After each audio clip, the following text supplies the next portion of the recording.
Hei tērā marama, ka rewa te kiriata moana reo Māori tuarua ki te whai ao ki te ao marama. Kua hoki anō ngā reo kiripua ki Māori o te kiriata tuatahi ki te hāpai ake i te tuarua. Ko tā tēnei tuarua nei he whakahono anō i a moana rāua ko Māui kia takahi ara moana hō rāua i te whānuitanga o te moana nui a Kiwa. Kei Elise McLeod, ngā whakamarama. E hono tahi anō ai, a moana rāua ko Māui. Maui? He mahi mā tātoa te haere ake nei. Ko te ata whao mai i tētahi kiriata Māori, motuhake nei i ona pakiaka, tae noa rawa atu ki ona hua.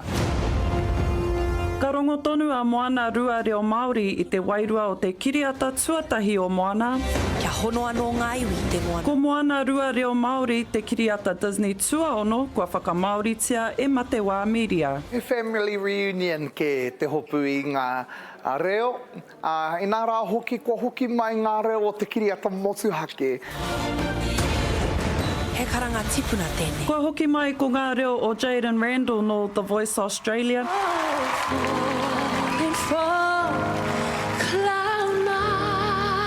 Me Piripi Taylor. Ko ngā kai whakaahua i toa i te tuhinga rangi, e puta ana i te oro o te kiriata. Taiho ake ka kite i te roanga ake o tana haerenga, engari koina te tino ita, te tino ia kei tēnei o ngā kiriata, te tuarua o moana. Hei te rua te kaumāwaru o Noema putai a moana rua reo Māori ki ngā whare pikitia huri noa i te motu. Elise McLeod, Te Karere.